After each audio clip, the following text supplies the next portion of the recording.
peuple de Dieu, bonjour bien-aimés frères et sœurs. Heureux vendredi de grâce et de bonheur, nous sommes comptés parmi les vivants ce matin. Quelle joie parce que nous bénéficions de la bonté de Dieu. L'atmosphère de confiance est intimement présente dans nos cœurs ce matin.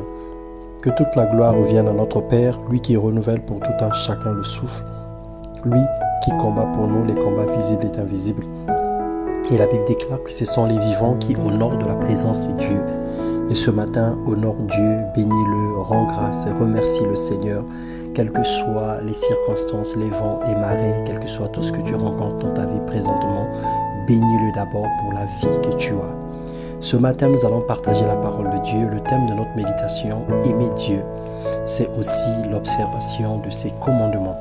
Et nous lisons dans Deutéronome, le chapitre 11, le verset 1, et nous lirons le verset 13.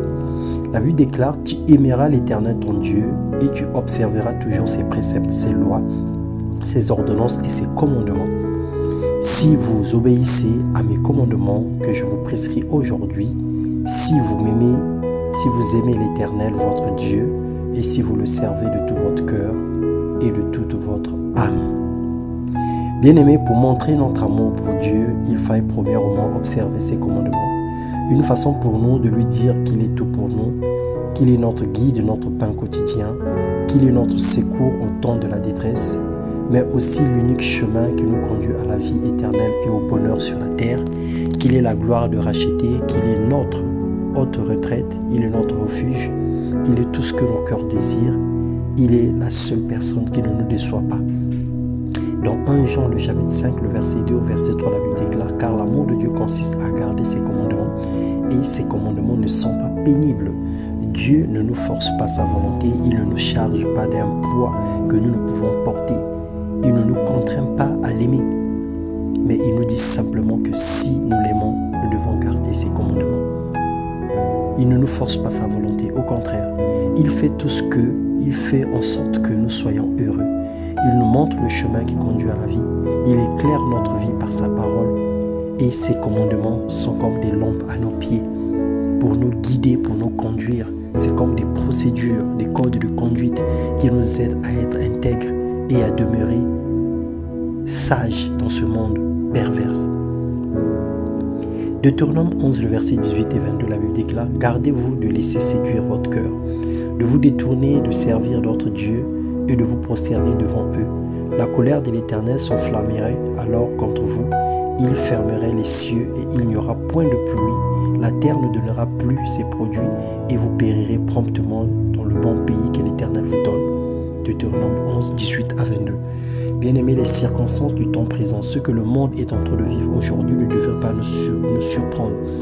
Plusieurs personnes, plusieurs pays, plusieurs nations ont abandonné l'Éternel.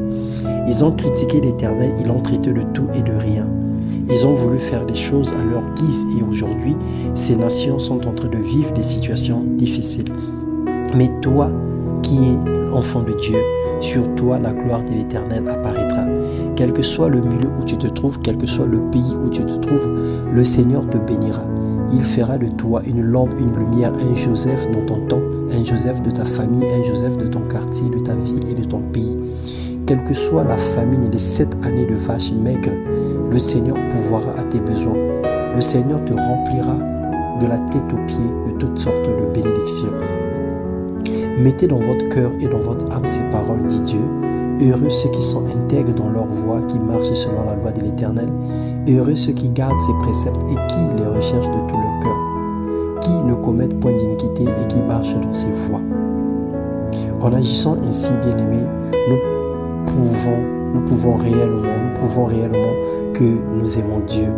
Et notre amour pour lui est sans hypocrisie, notre amour pour lui est réel. Le Seigneur nous aime et en retour, nous voulons également l'aimer. Et si nous voulons montrer à Dieu que nous l'aimons, la seule preuve, c'est obéir à ses commandements. Quand même, quelquefois, nous ne comprenons pas ce qu'il veut, mais nous obéissons sans problème. Parce que nous savons que sa parole est la vérité. Il n'est pas celui qui nous conduit dans l'échec, il n'est pas celui qui nous conduit droit dans le trou noir. Mais il est celui au contraire qui nous sort des liens, qui nous sort des œuvres de ténèbres, qui nous sort du trou à rats. Là où nous nous sommes enfouis, là où nous nous sommes enfermés à cause de nos actes et de nos attitudes et habitudes. Le Seigneur t'aime, mon frère, le Seigneur a besoin de toi. Le Seigneur te demande simplement d'observer ses commandements, de marcher selon sa volonté et de ne pas prendre les chemins détournés et les chemins tortueux. Que le Seigneur nous bénisse parce qu'il répond dans nos cœurs en amour par le Saint-Esprit. Et que le Saint-Esprit est présent ce matin. Que le Seigneur te bénisse. Sèche tes larmes. Éloigne de toi la tristesse. Éloigne de toi le rejet. Éloigne de toi tout sentiment du genre tu as été abandonné. Tout sentiment du genre tu as été négligé. Sache que le Seigneur ne t'abandonnera pas. Il ne te délaissera pas. Il est avec toi et il te conduira tous les jours de ta vie jusqu'à son avènement. Sois béni dans le nom de Jésus-Christ. Amen.